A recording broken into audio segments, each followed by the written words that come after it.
زہ مقدر حضور حق سے سلام آیا، پیام آیا۔ ملک بھر میں شب معراج آج انتہائی عقیدت اور احترام سے منائی جائے گی۔ آج شب خصوصی محافل میں معراج کی فضیلت بیان کی جائے گی۔ 27 رجب کی شب حضرت محمد صلی اللہ علیہ وآلہ وسلم کو معراج کا شرف عطا کیا گیا، جب حضرت جبرائیل علیہ السلام براق لے کر نبی آخر الزماں کی خدمت میں حاضر ہوئے اور عرض کی، اے اللہ کے رسول صلی اللہ علیہ وآلہ وسلم، آپ کا رب آپ سے ملاقات چاہتا ہے۔ حضور اکرم صلی اللہ علیہ وآلہ وسلم براق پر سوار ہوئے۔ اس مقدس سفر کے دوران آپ صلی اللہ علیہ وآلہ وسلم مکہ سے مسجد اقصی گئے اور وہاں تمام انبیاء کرام کی نماز کی امامت کروائی۔ پھر آپ کو 7 آسمانوں میں اللہ تعالیٰ سے ملاقات کرانے کے لیے لے جایا گیا۔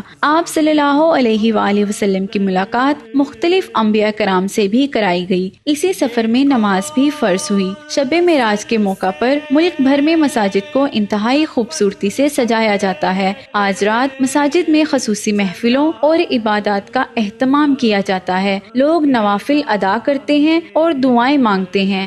آج رات صاف اور اچھی نیت سے مانگی گئی ہر جائز دعا قبول ہوتی ہے۔ معزز سامعین، ویلیو ایچ ڈی ٹی وی کی ٹیم اور آپ کی میزبان انصب ناز کو آج رات اور ہمیشہ اپنی دعاؤں میں یاد رکھیے گا۔ اللہ حافظ۔ فرشتے حیرت سے تک رہے ہیں، یہ کون سی احترام آیا۔ فرشتے حیرت سے تک رہے